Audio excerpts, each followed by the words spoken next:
Talk, which is the very first episode here to enlighten, inspire, and encourage you. We have a very special guest today, and we're going to go and see who that is here in a second. Sexy girl, Balola, Cynthia Bibina, Balola, Mami Lela, Balola, Papi Mboma, Balola, La Ula Ulea, La Ula Ulea, La Ula Ulea, La Ula Ulea, Sexy girl, Balola. What's going on, you guys? This is your girl Monique. I'm here with Her Light Stay Lit TV, where this is the very first episode of Lit Talk. I'm super excited about it. It's going to be a series of conversations from everything to religion, politics, marriage, relationships, kids, you name it. We're going to talk about it here on Lit Talk. I have a very exciting guest today, and I cannot wait for us to dive into some of the things that he's going to be talking about with us. I am your host, Monique, and CEO and founder of Her Light Stay Lit, and I'm very, very glad that you guys joined us today. Introduce my guest, Oxy, here from Congo.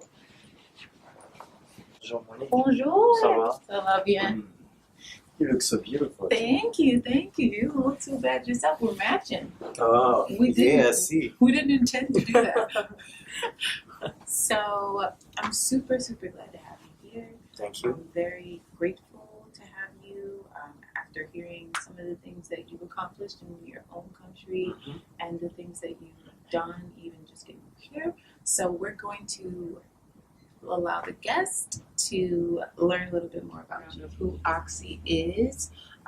He's a musician, awesome politician there in Congo. You go ahead and tell the people the rest. Okay. Some of the things that you've done, Oxy. So Alright. go tell the people Hello everybody. how great you are. Oxy the cup. Renaissance man. Oxy the cup is the symbiosis of two names, oxygen and DiCaprio. DiCaprio. So they cut it, and then they put it together. That's where I have Oxy the DiCap. cup. And that is my name, my staging name. But my real name is Placide Nkweso. I'm from Congo. I know a lot of people like to call me Zamunda, Zamunda. referring the movie of Coming to America, because they say you look like my uncle. Yeah, so I've done a lot of things on my life. Yeah. But during this TV show, we're gonna find out. I'm gonna give you a little. Just a little. Thank you. So my very first question would be, what are some of the differences with growing up in Congo and how you see children grow up here in America? It's very tough question because, I spent almost all my life in Congo. I've been in America five years. So you just moved So- here 5 years ago. If I have to say something about it, in Africa, most of the kids, I'm not saying the 100%, the majority of the kids grow up with respect. Mhm. When I say respect, they respect their parents. Not only their parents, they respect everybody because we're living like in a society. Mhm. That's why you heard people say about a solidarity in Africa. Mhm. We have a solidarity. Mhm. So that solidarity make us to grow up with respect. Mhm. But what I see in America is very opposite. Kids don't listen to nobody. Mhm. I say most of the kids. Yeah. I don't say in general. I want you to get that point. It's most of the kids I've been with, they don't listen. Mhm. So you have to repeating yourself to tell them things to do, but they don't do it. Yeah. And you think that's mostly, due to the parents? It has to come down to the parents, and it has to come down to respect, like you're talking about. No, the parents have a big responsibility on this about the education of their kids. Because if my parent wasn't telling me nothing, maybe I'll be the same like all those kids don't listen to nobody. They was keeping telling me, they was keeping telling me, you have to listen to your parents, you have to listen to your brother, you have to listen to anybody around you, to make you grow up. Your elder. And then they was relate everything to the Bible, because the Bible is saying, if you don't listen to your parents, you're not gonna grow. Yeah. Your life is gonna be short. So they was using that thing to make us to listen. But America is a diversity of a lot of religion. People believe in God, and some people don't believe in God. So it's very difficult to tell your kids things like that, because when they're going to school, they don't start about the praying. They don't. It's not praying. We cut it out of America. But in Africa, when you go into school, we start about the prayer. We have to pray to dedicate the journey to God's hands. That's good. See, those things make us to believe God exists and make us, to grow up as a family. That's why I can say about how I grew up in Africa and what I see here with kids. Yes. Don't get me wrong. I'm not perfect. If I mess it up, you guys, on the comments, you can just say. Yeah, but you know what the thing is, like, none of us are perfect. Like, everybody knows that. But I think, like, it's so, we can see visible, like, differences in how people from other countries carry themselves compared to how they carry themselves here. There's, kids kind of just do whatever they want without fear of consequences, because there are sometimes no consequences. They can do whatever they want, and there's really no one who's going to tell them otherwise, for fear of offense or bullying or those kind of things. So I really like that. Okay, so I definitely want to talk about your music, but the other question I wanted to ask you was, growing up in your household, what are some of the obstacles that you encountered with trying to be yourself, trying to be Oxy, where from everything from your hair maybe to your style, what are some of the things that you wanted to stay true to that might have caused a little bit of friction in home? Thank you for this question, because I remember a lot of things back home. I know people watching me right now, and then you see the way I wear.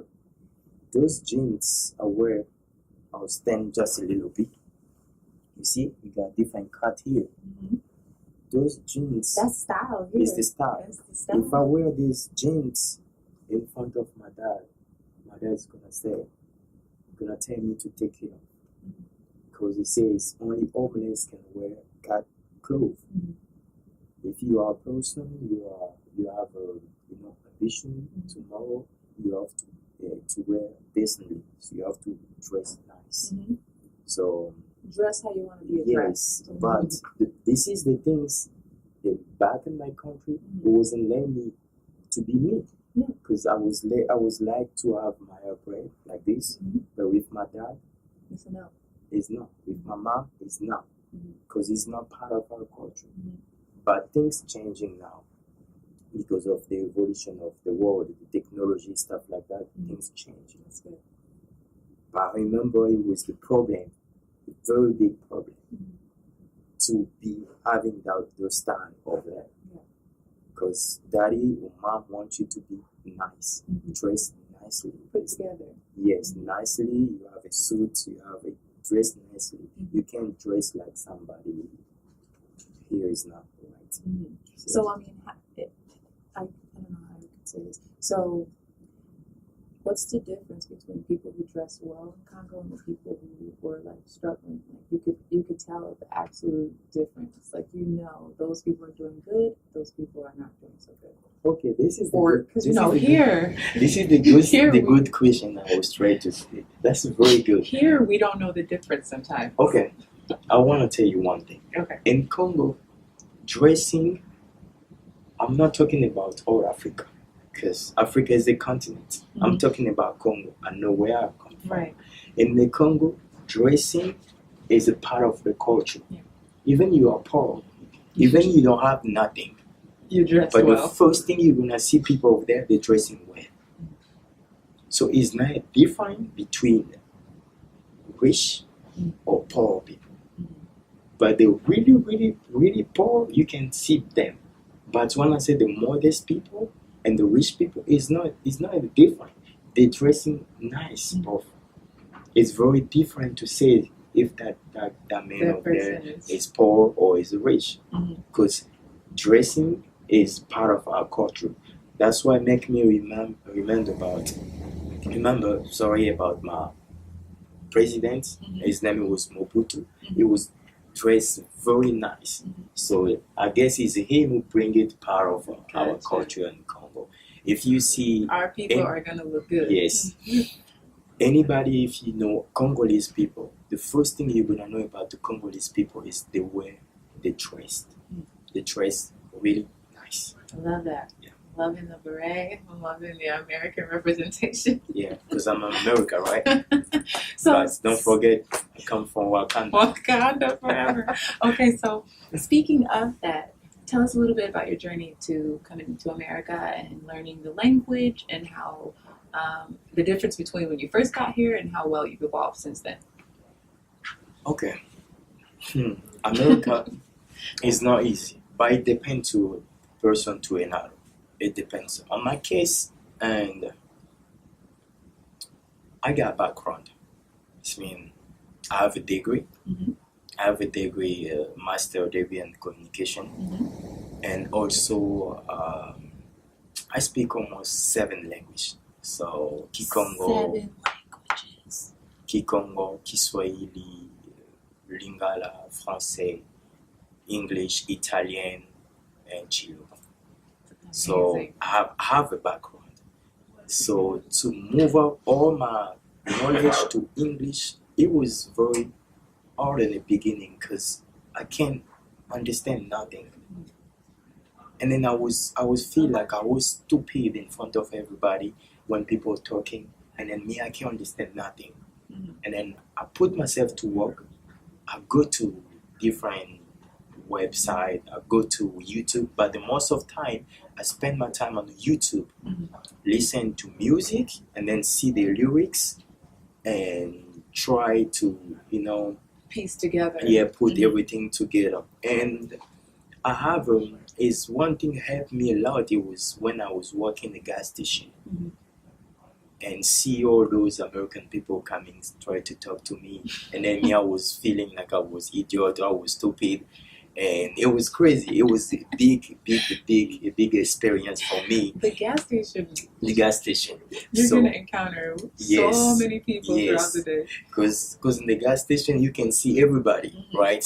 Rich, poor, all the category kind of people. kind of American people. So I was there, and when somebody come buy something, because I don't know, Mhm. maybe say, can I have a black mom? Right. It was confusing me. You said a black and mild? Black mom, cigarello. You know American accent. I was so confused, and then I was, hey, please, sir, I'm sorry. Me, English, Lilo. You, show me. Gotcha. And then when he came, okay, I got you. Cigarello is over there on the left. And the brown part. And then I was just touching this. I said, no, keep going. That I say, this is cigarello. I said, thank you. And then I memorize. Mhm. You see? I know when somebody gonna ask me again about cigarello, I know You where know to where find it it. is. Mhm. And then I was asking them little question. When they say something, it catch my attention, I ask them to write down. And then when I go home, I go to internet or I go to Google, I Google it, and then I do the translation, and then I start repeat it. I remember it was one thing that was very difficult to me to pronounce. What? I know you're gonna be surprised. What is it? It was, what's going on?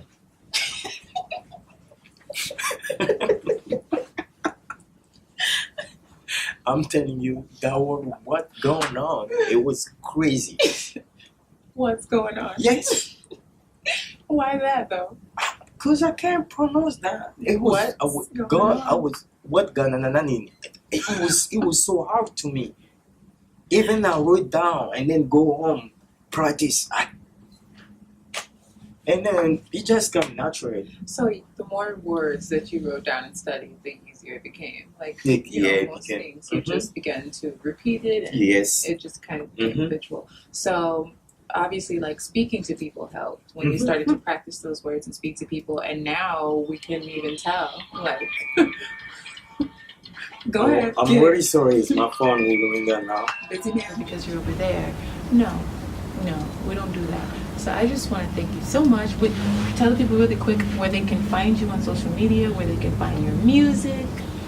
For now, I'm off a little bit from social media. On the social media, but you can find myself on YouTube.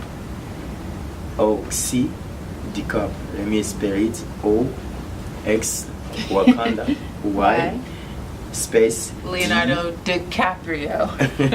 DICAP. Okay. So anything I'll put it below here. Yeah, we'll put it in the box. So we put it there, and then you can contact me on Facebook and whatever social media you use.